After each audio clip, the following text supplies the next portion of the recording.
여러 민족의 어머니, 열방의 어머니인 사라에게로 이어지고 그 사명이 이제 리브가에게로 이어짐을 보여주고 있다는 거예요.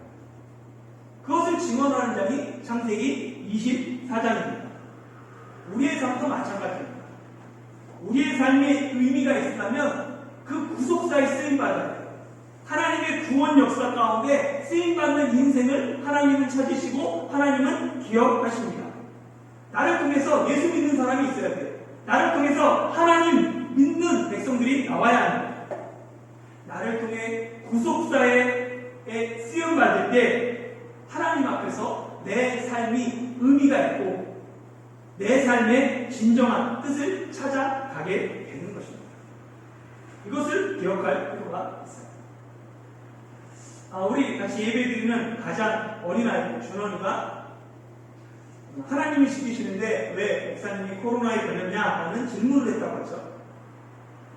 여러분은 준원이 질문에 무엇이라고 대답하시겠습니까? 안타깝게도 오늘 그 준원이가 코로나에 걸려서 예배에 참석하지 못하고 그 가족들이 같이 못 나오고 있어요. 근데 준원이의 이 질문에 대한 그 대답이 본문 1절에 있습니다. 1절 한번 같이 한번 읽어볼까요? 그냥 맨 처음 차례대로 가면 되는데요. 네. 이게 이건가요? 1절 읽을까요? 시작. 아브라함이 나이가 많아 늙었고 여호와께서 그에게 범사의 복을 주셨더라. 아멘. 이 범사는 모든 일을 의미합니다. 그런데 정말 하나님께서 아브라함에게 모든 일에 복을 주셨습니까? 우리는 흔히 예수 믿으면 모든 일이 잘 되는 만사형통을 꿈꿔요. 기대하죠. 그러나 만사형통이 예수 믿는 이유가 아닙니다. 우리가 지금까지 계속해서 창세기를 통해서 살펴봤던 아브라함의 그 모든 삶 순탄하고 평안했습니까? 평탄했어요? 아브라함의 삶에도 여러 사건과 사고들이 끊임없이 있었어요. 기근과 같은 자연재해를 만나고 이집트의 왕 바로와 그러한 아비멜렉에게 아내를 빼앗기는 어려움도 만납니다. 믿었던 사람 조카에게 배신도 당하죠. 인생의 어려움이 하나님을 믿는다고 비껴가는 것이 아닙니다. 중요한 것은 인생의 고난과 어려움을 통해 하나님을 알아가고 하나님의 마음을 배워가는 것입니다. 우리는 아프지 않고 건강한 것을 복이라고 생각합니다. 그러나 건강하고 풍족해서 하나님께 예배드리지 않고 주일마다 자기 즐거움을 위해 살아간다면 그것은 복이 아니라 오히려 화입니다. 반대로 질병과 가난 때문에 하나님을 의지하고 하나님만 찾는 사람이 있다면 그것은 저주가 아니라 오히려 복입니다. 그래서 예수님은 가난한 자, 지금 먹을 것이 없는 자, 지금 눈물을 흘리는 자, 예수님을 위해서 미움받는 자가 복이 있다라고 말씀하시고 부유한 자, 지금 배부른 자, 지금 웃는 자, 모든 사람에게 칭찬받는 자에게 오히려 화가 있다고 말씀하셨습니다. 목사도 코로나에 걸리고 아내도 걸릴 수 있어요. 하나님께서 지켜주셔서 질병에 안 걸릴 수도 있지만 하나님께서 지켜주셔도 병에 걸릴 수 있습니다. 그 속에서 내가 그리스도인으로 어떤 자세로 살아간다.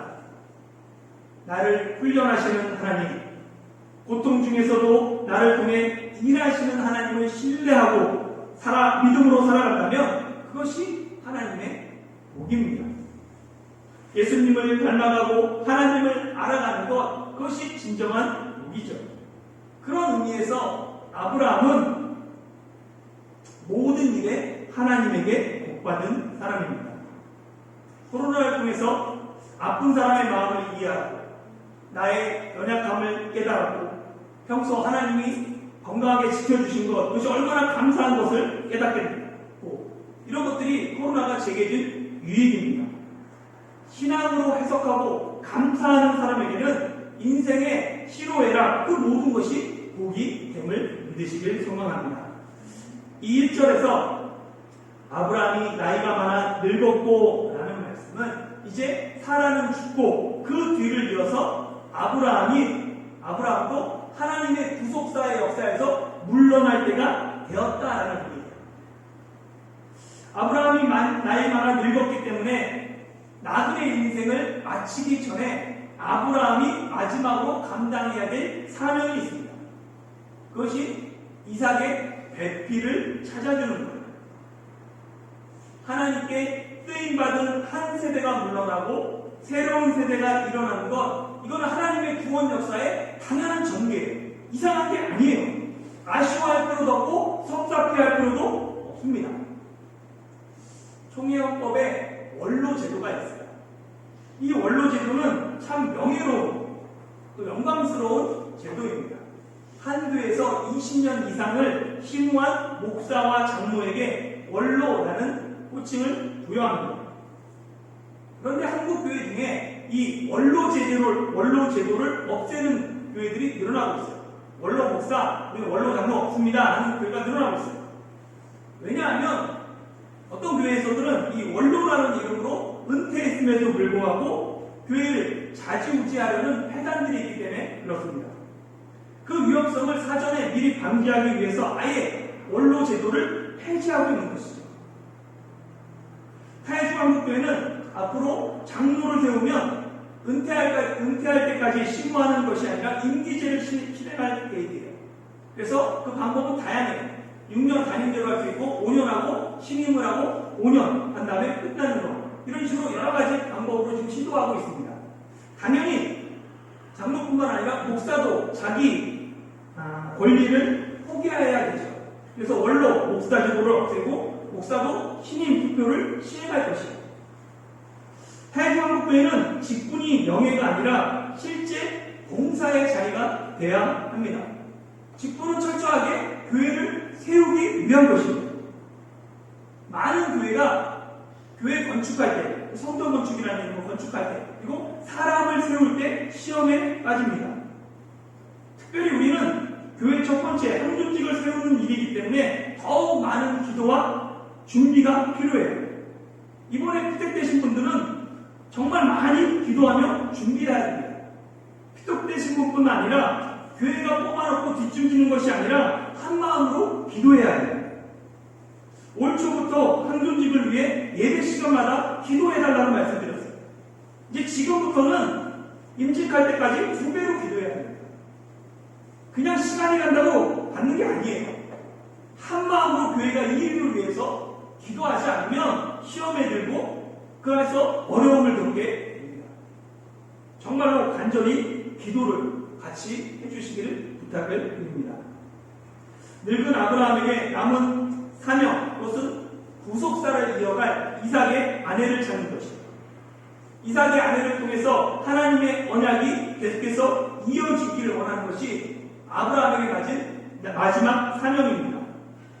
그래서 이 창세기 24장은 그냥 노총각, 결혼하지 못하는 이삭 장가보내기 프로젝트가 아닙니다. 하나님의 구속사의 큰 그림에서 하나님이 약속하신 메시아 그리스도의 언약하는 그 중요한 인물을 이 언약을 통해서 또 이 흐름을 통해서 나오게 되어 있습니다. 그래서 아브라함은 자신이 가장 신뢰할 수 있는 종을 불러서 이삭의 짝을 만든 인물을 맡깁니다. 한번 2절부터 4절 말씀 같이 보도록 하겠습니다. 같이 읽어볼까요? 시작.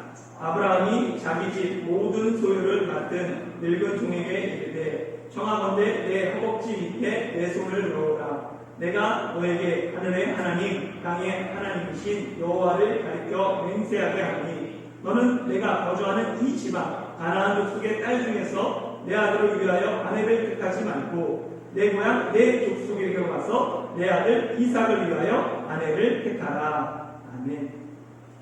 이삭의 아내를 찾는 임무를 맡은 이 종은 아브라함이 자기 집의 모든 소유를 맡긴 늙은 종입니다. 이 늙은이라고 해당하는 여기 히브리어에는 다른 데서 어떻게 되냐면 장로, 어른이라고 번역하고 있어요. 그러니까 단지 나이가 많은 그런 종이 아니라 이 종들을 모두 책임지는 책임감 있는 관리하는 그러한 종이었습니다. 요즘 한국에는 줄임말이 유행합니다. 줄임말 중에 알잘 딱갈센이라는 말이 있어요. 이게 무슨 뜻인지 아십니까? 뭐의 줄임말인지 아세요? 신조어인데 알아서 잘, 딱 깔끔하게 센스 있게 일을 처리해야 돼. 이렇게 이야기합니다. 어떻게 보면 아브라함이 신뢰하고 맡겼던 그 종이 알잘 딱갈센에 어울리는 아브라함의 마음을 알아서 어떤 걸 원하는지 깔끔하고 센스 있게 그것들을 처리할 수 있는 인물이었어요. 이 늙은 종을 다메섹 사람 엘리에셀이다라고 보는 학자들이 있습니다.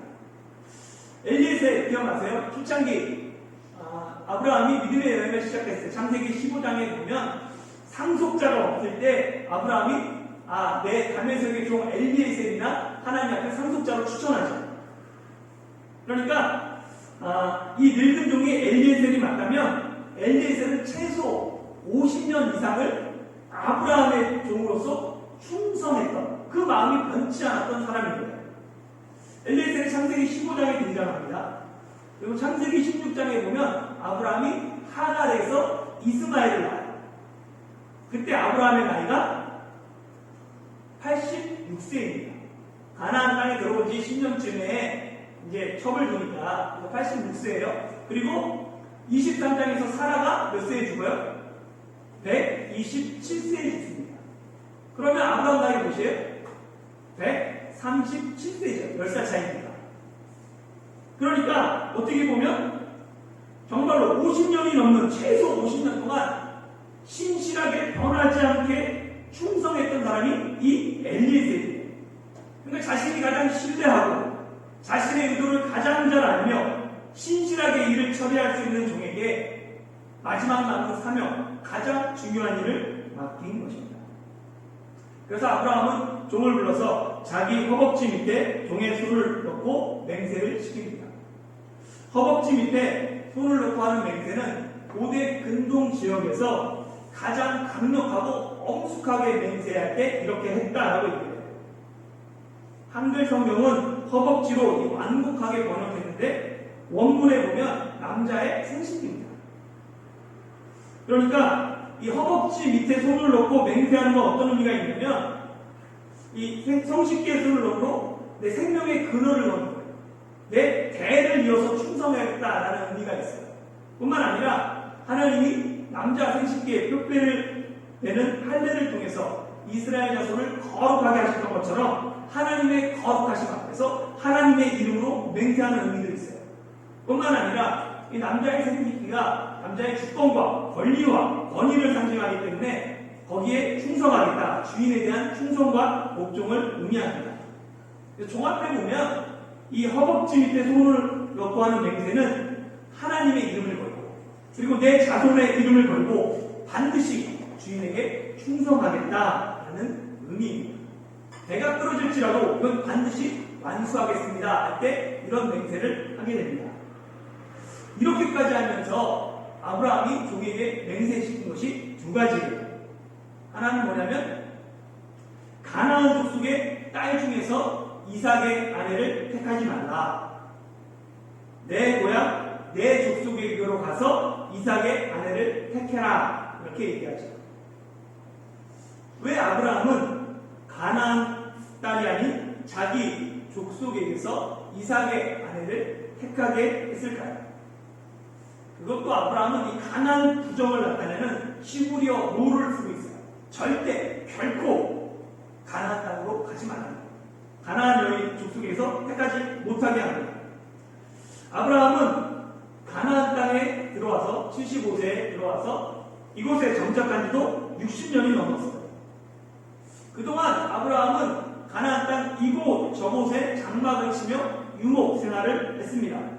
그러면서 자신이 본 가나안 족속은 타락한 민족인 거예요. 소돔과 고모라에서 볼 수 있듯이 가나안 족속은 성에 있어서 매우 문란했습니다. 이를 잘 알고 있던 아브라함은 이삭의 성격이 좀 우유다라거든요. 그러다 보니까 가나안 딸 중에 아내를 얻으면 가나안 종교의 종가 돼서 여호와의 신앙을 잃어버릴 위험성이 높았습니다. 그래서 아브라함은 생족의 혈통을 보존하고 여호와의 신앙을 온전히 전수하기 위해서 내 고향, 내 족속에게서 가서 며느리를 얻기를 원했던 것이죠. 이와 같은 배경으로 인해 나중에 율법은 가나안 족속과의 혼인을 금지시킵니다.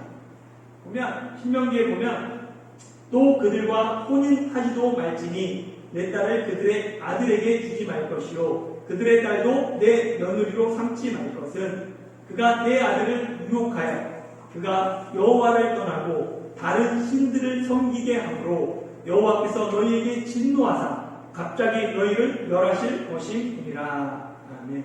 율법은 가나안 족속과의 혼인을 금하고 있습니다. 이스라엘이 다윗과 솔로몬 시대 전성기를 구사하다가 이후 급격하게 무너진 이유가 솔로몬이 수많은 이방 여인들을 아내로 삼고 그들의 신을 예루살렘에 드렸기 때문이에요. 한번 열왕기상 11장 1절에서 8절이 있는데요. 이 내용 자체가 설명드리는 것보다 쭉 그냥 천천히 읽으면 훨씬 더 잘 들어옵니다. 제가 한번 읽도록 하겠습니다. 솔로몬 왕이 바로의 딸 외에 이집트의 딸이죠. 이집트 공주 외에 이방의 많은 여인을 사랑하였으니 곧 모압과 암몬과 에돔과 시돈과 헷 여인이라. 여호와께서 일찍이 이 여러 백성에 대하여 이스라엘 자손에게 말씀하시기를 너희는 그들과 서로 통혼하지 말며 그들도 너희와 서로 통혼하게 하지 말라. 그들이 반드시 너희의 마음을 돌려 그들의 신들을 따르게 하리라 하였으나 솔로몬이 그들을 사랑하였더라. 왕은 후궁이 700명이요 첩이 300명이라. 그의 여인들이 왕의 마음을 돌아서게 하였더라. 솔로몬의 나이가 많을 때에 그의 여인들이 그의 마음을 돌려 다른 신들을 따르게 하였으므로 왕의 마음이 그의 아버지 다윗의 마음과 같지 아니하여 그의 하나님 여호와 앞에 온전하지 못하였으니 이는 시돈 사람의 여신 아스다롯을 따르고 암몬 사람의 가증한 밀곰을 따릅니다. 솔로몬이 여호와의 눈앞에서 악을 행하여 그의 아버지 다윗의 여호와를 온전히 따른 같이 따르지 아니하고 모압의 가증한 그모스를 위하여 예루살렘 앞산에 상당을 지었고 또 암몬 자손의 가증한 몰록을 위하여 그와 같이 하였으며 그가 또 그의 이방 여인들을 위하여 다 그와 같이 한지라. 그들이 자기의 신들에게 분향하여며 제사하였더라. 아멘. 믿지 않는 자와의 결혼, 자신의 신앙까지 잃어버릴 위험이 있습니다. 그래서 믿지 않는 자들과의 결혼을 심사숙고하라라고 말하는 거예요. 그러나 마태복음에 기록된 예수님의 족보에 보면 이방 여인들이 있죠. 다만, 라합, 룻 모두 이방 여인들입니다. 그들이 예수님의 족보에 들어가 있는 것을 보면 꼭 이방 여인이라고 여호와의 신을 버리고 이방 신을 따르게 하는 것이 아니에요. 결혼하기 전에는 전혀 신앙생활하지 않았지만 결혼 후에 배우자의 영향으로 교회에 다니면서 모범적으로 신앙생활하는 사람들이 생각보다 많이 있습니다. 우리 교회도 서승희 집사님, 이성준 집사님을 보면 앞으로 하나님 앞에 더욱더 귀하게 쓰임받을 것이 기대돼요. 결혼하지 않았으면 아마 교회 나오지 않았을 거예요. 가나안 족속의 딸이 아닌 자기 족속에게서 이삭의 아내를 구하라 라는 이 맹세에 종의 대답이 5절입니다. 같이 한번 5절을 같이 읽어볼까요? 시작. 종이 이르되 여자가 나를 따라 이 땅으로 오려고 하지 아니하거든 내가 주인의 아들을 주인이 나오신 땅으로 인도하여 돌아가리이까. 아멘. 저와 아내가 결혼할 때 아내는 부산에 살았고 저는 경기도 일산에 살았습니다. 부산과 일산의 거리가 약 지도로 보면 길들을 보면 450km 정도 돼요. 가나안과 하란의 거리는 약 800km가 넘습니다. 결혼을 위해 가족과 친척과 친구와 삶의 기반을 모두 떠나는 것 결코 쉬운 일이 아니에요. 그런 의미에서 보면 이성훈 집사님이나 우리 김인철 집사님이나 치카 집사님 얼마나 어려운 시간을 보냈을까 생각하게 돼요. 그래도 우리는 배우자 얼굴이라도 알았잖아요. 성격이라도 만나본 적도 알고 결혼했지만 이삭의 아내가 될 여인은 남편에 대해 전혀 모릅니다. 본 적도 없어요. 더군다나 당시 하란과 가나안 거리뿐만 아니라 문화도 달랐고 하란이 가나안보다 훨씬 농명지였습니다. 하란은 비옥한 초색될 지역에 있는 교통의 요충지였어요. 사방팔방 뻥 뚫린 무한한 가능성의 도시가 하란이었습니다. 그 베라가 아브라함을 데리고 가다가 하란에 정착해 살았잖아요. 그때 이야기 드렸어요. 도시에 살던 여자가 농촌으로 시집가려고 하지 않습니다. 당연히 종이 아브라함에게 여자가 많이 따라오지 않으면 어떻게 합니까? 그 땅으로 이삭을 데리고 갑니까? 묻는 것이 당연한 거예요. 그런데 이에 대한 아브라함의 대답이 조금 강경합니다. 6절 8절 같이 한번 해볼까요? 시작. 아브라함이 그에게 이르되 내 아들을 그리로 데리고 돌아가지 아니하도록 하라. 만일 여자가 너를 따라오려고 하지 아니하면 나의 이 맹세가 너와 상관이 없나니 오직 내 아들을 데리고 그리로 가지 말지니라. 아브라함은 확실하게 들어갑니다. 내 아들을 데리고 그리로 가지 말라. 6절과 8절 두 번이나 이삭을 데리고 그리 가지 말라라고 신신당부해요. 아브라함은 자신이 하나님의 약속을 믿지 못하고 가나안 땅을 떠났을 때를 잊지 않았습니다.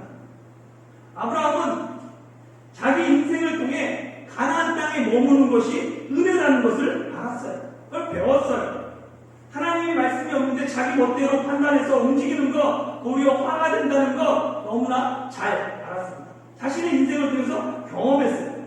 그리고 이 경험이 자신의 실수가 이삭에게 다시 똑같은 실수가 반복되지 않기를 원했습니다.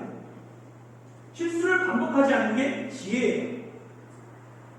실수를 통해 부족한 점을 인정하고 그 부분을 고쳐나가면 실패가 도리어 성공의 어머니가 됩니다. 그리고 배운 지혜를 자녀에게 전해야 될 의무가 부모에게 있습니다. 그래서 아브라함은 종에게 절대 이삭을 데리고 가나안 땅을 떠나지 말라고 명령합니다. 왜냐하면 인생을 통해 여러 가지 사건을 통해 아브라함이 분명히 깨달은 것이 있기 때문에 그래요. 그것이 7절이에요. 7절 말씀 한번 읽어볼게요. 같이 해볼까요? 시작. 하늘의 하나님 여호와께서 나를 내 아버지의 집과 내 고향 땅에서 떠나게 하시고 내게 말씀하시며 내게 맹세하여 이르시기를 이 땅을 내 씨에게 주리라 하셨으니 그가 그 사자를 너보다 앞서 보내실지라. 내가 거기서 내 아들을 위하여 아내를 택할지니라. 아멘. 아브라함이 나이 들어 자기 인생을 돌아보면서 하는 고백이 뭐냐면 하나님이 나보다 앞서 하실 것이다. 아브라함은 지금까지 자신을 인도하신 하나님께서 이삭의 아내 얻는 것도 앞서 행하실 것을 믿었습니다.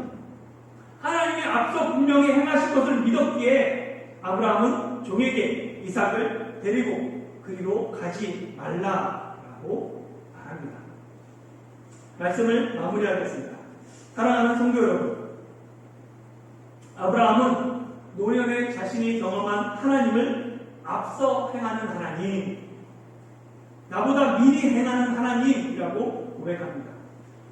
그 하나님을 신뢰하기 때문에 아브라함은 종에게 이삭이 약속의 땅을 떠나지 말며 그리로 가지 말라고 맹세하게 합니다. 우리에게 약속하신 하나님의 땅은 어디입니까? 아브라함이 나이 많아 늙었지만 여호와께서 그에게 범사의 복을 주셨다는 창세기 21장 1절의 말씀이 우리를 향한 하나님의 약속이 되길 소망합니다. 범사의 복받는 비결, 약속의 땅을 떠나지 않고 그 자리를 지키는 것입니다. 약속의 땅을 지킴으로 범사의 복을 받는 인생이 되시기를 예수님의 이름으로 축원합니다.